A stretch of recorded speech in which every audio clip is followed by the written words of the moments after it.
Stretch out the dreams from my mind.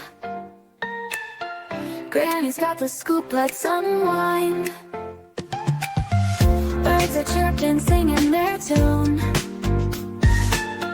Mystery of the day coming soon. Cup of tea and a buttered scone. Start the day, we're never alone. Good morning, rise and shine. Granny's here with stories so fine. Good morning, off we go. To greet the world with a happy glow.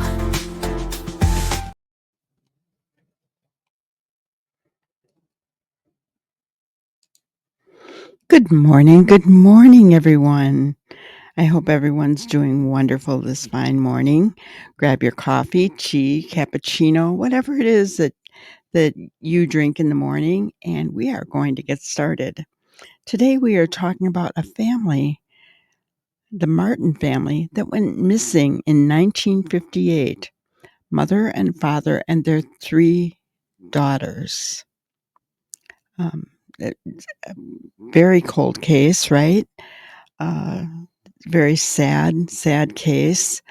But now, breaking news. And before I even get into it, I'm going to go ahead, share my screen, and we're going to. So this is the Martin family. The son was not in the vehicle with them, so he did live, right? He grew up, he had children, and we'll hear more about that. But let's go ahead and listen to this. It's a Coin 6 News breaking news alert. And that breaking news, decades in the making. A car believed to belong to the Martin family pulled up from the Columbia River just moments ago. The Martin family missing since 1958, one of Oregon's greatest mysteries. Just incredible to watch this unfold because you've been following this with us, this big effort for a day and a half now live on the air. So let's bring in Jeff Gianola, who is at the command center once again right now. In fact, Jeff has special access connected to his years of intense coverage on this case. Jeff, tell us more. Well, I'm witnessing something pretty incredible. They are just now loading the Martin car onto a flatbed truck. What's left of the presumed to be the Martin car onto a flatbed truck that has a blue tarp stretched out on the back bed to preserve any kind of evidence. And then just moments ago, I want to show you this video. Moments ago, the car was pulled out from the bottom of Cascade Locks, and this was a very slow process. They didn't want anything to fall apart on the car, and they wanted to preserve all evidence if they could, and then it submerged. And this was our first look at the car. And you can see most of the body of the car was missing. The main structure of the car, the undercarriage, some of the engine compartment, the axles with all 4 tires, they're intact. And here's where we need to be respectful. We don't know if there are fragments of human bones in this car. And so I'm trying to be very respectful. I'm about 50 yards away from where they're now low. So guys, as I'm looking at this, I don't see much left of the car. It is amazing that the hubcaps are still on the wheels. Do you see that? As he's saying this, I'm finding it hard to believe that there are any fragments left unless they're wedged into the metal. But to me, there wouldn't. I mean, I'd be surprised if there's any bone fragments left on that vehicle that they're pulling out. There isn't much left of that car, right? The whole body of it's gone. He did say that he sees a back seat. So, I don't know if that's possible. I would tend to think that they'd probably need to dredge the river if they're wanting to find bone fragments. Wouldn't you think? just my thoughts there. Loading the car, there's what's left of the car, the remains of the car, strapping it onto the flatbed truck. And this is sort of a very solemn moment. I think all the investigators who've been involved with this are kind of quietly taking pictures, looking.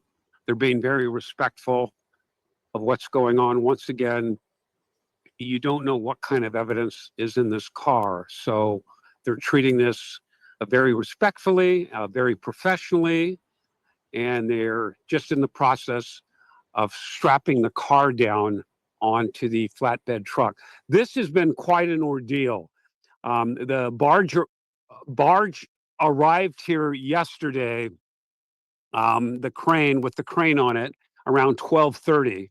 There was an attempt yesterday to pull the car up, but it was just stuck in the debris and the mud.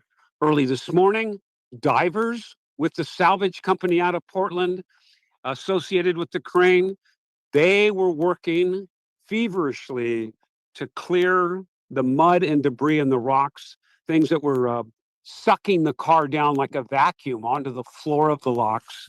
And they felt they had cleared enough of it away. Why this afternoon, they started the effort to pull the car up, the remains of the car. You know, this is such an important clue, such an important piece of evidence in the disappearance of the Martin family. Let's take a look, and remember that this is a tragedy. Let's take a look at a snapshot of the Martin family if we can. There was Ken Martin, the father, Barbara Martin, the mother. They're sitting on their living room couch here. The three daughters, Barbie, named after Mom Barbara, Virginia, and Sue. And then the older son, Don Martin. Don was in his 20s in the Navy, living in New York when the family disappeared. Don later went on to marry, moved to Hawaii, had a family.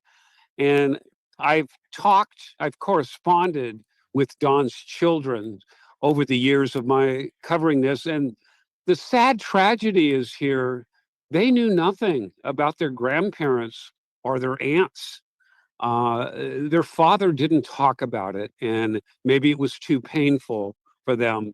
And when I was doing my investigations into this story, you know, dating back years ago, it was the first they heard about what happened to their grandparents and their aunts. And my heart really went out to them about that.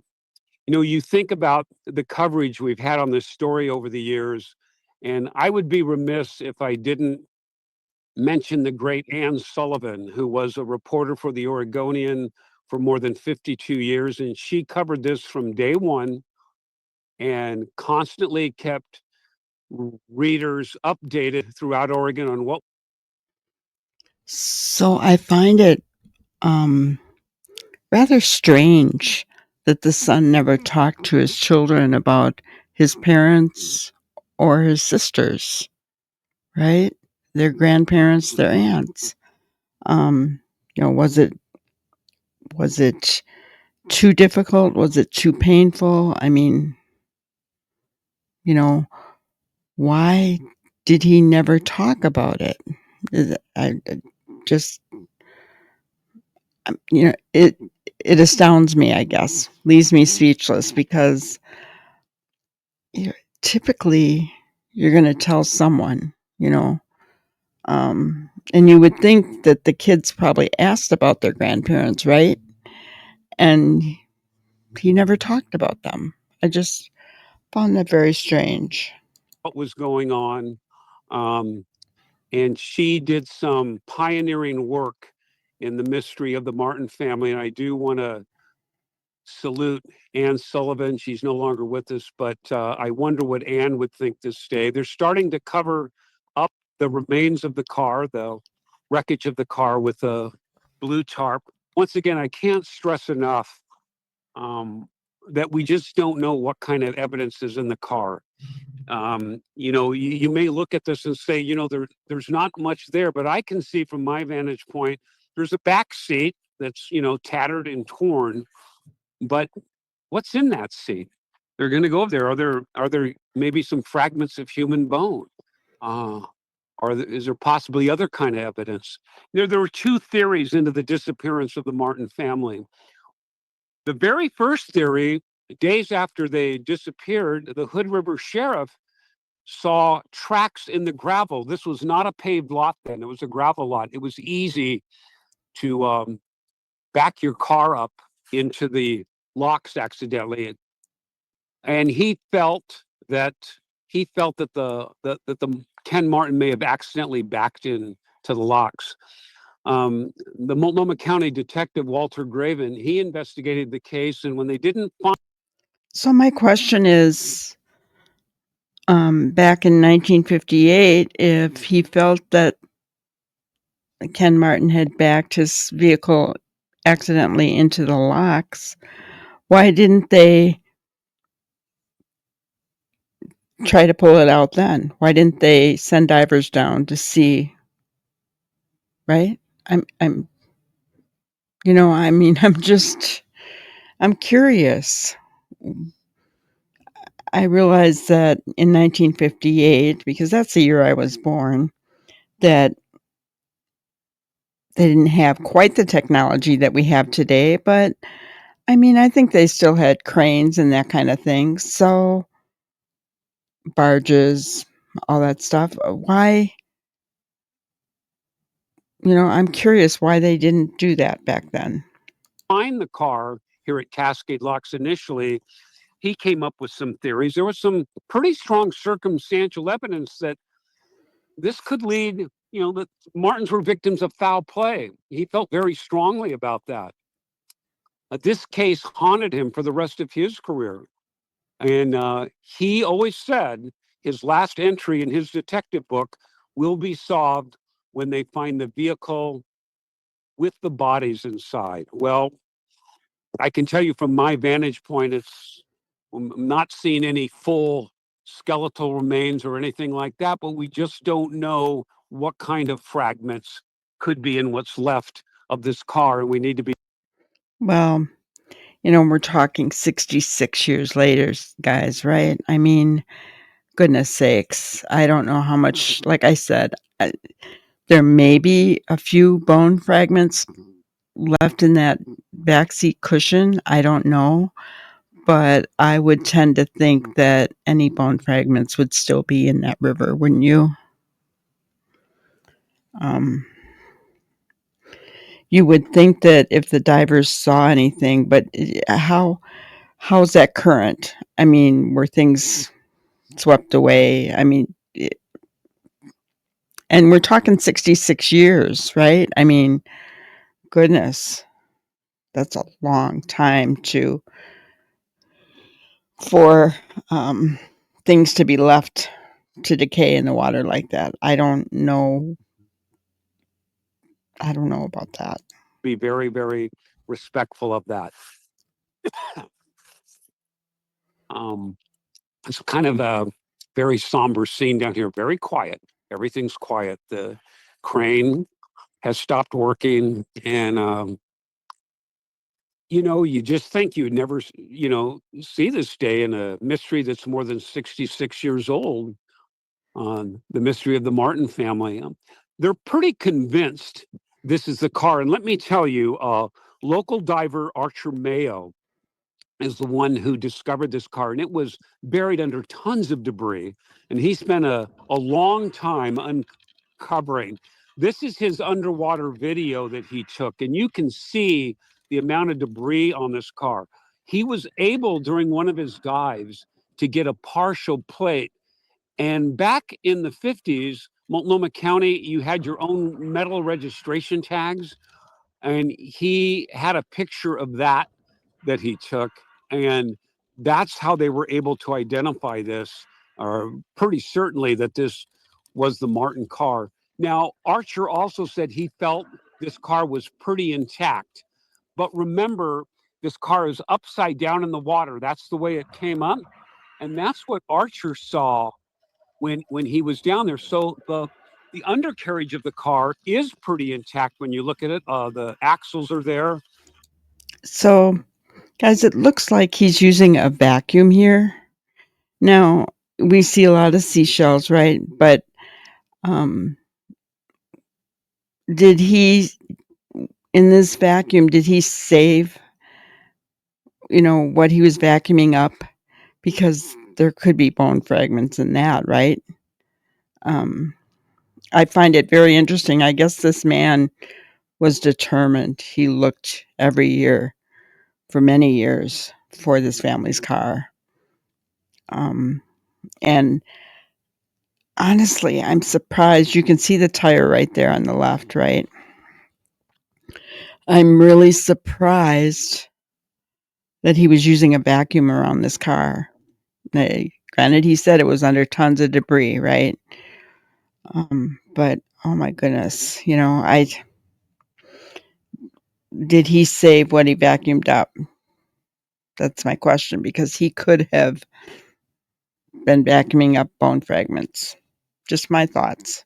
The wheels are there, the hubcaps are on. It's the rest of the car. Most of the rest of the car is missing. The side, the doors, the thing, those are missing. And we have no idea. Are they still underwater? Is there going to be an effort to retrieve those? I don't know. Will they go down and try to dredge and maybe see if they can find any evidence? I don't know. If the divers are here, that's a question I'll have for the sheriff. I know the sheriff, Matt, is going to, Hood River Sheriff is going to have a briefing, I think, once this scene wraps up here. But this is a pretty historic afternoon here, because this Martin family mystery was probably one of the both baffling mysteries in Oregon history. And at the time the Martins disappeared in 1958, this was the largest manhunt in Oregon history ever attempted. And what happened was the days turned into weeks, the weeks turned into months. There were theories and conjecture, but never any hard evidence. The bodies of two of the Martin girls, Virginia and Sue, wash up downriver 5 months after the Martins disappear. And they thought, well, maybe, that'll lead to some answers. It really never did. It just added to the mystery. And pretty soon the months turned into years, that turned into decades. And I think almost everyone thought, we'll never know. The Columbia River will keep that mystery forever. Well, it looks like the Columbia River gave up part of that mystery. And will this mystery, will any evidence that they're able to discern from this wreckage of the car, will that lead to answers? And that's what we don't know, and we may not know that for quite a while. But a big chapter has come to the end. Some new chapters open in the investigation into the disappearance of the Martins, as we take a live look as they continue to strap down the wreckage on the back of this flatbed truck.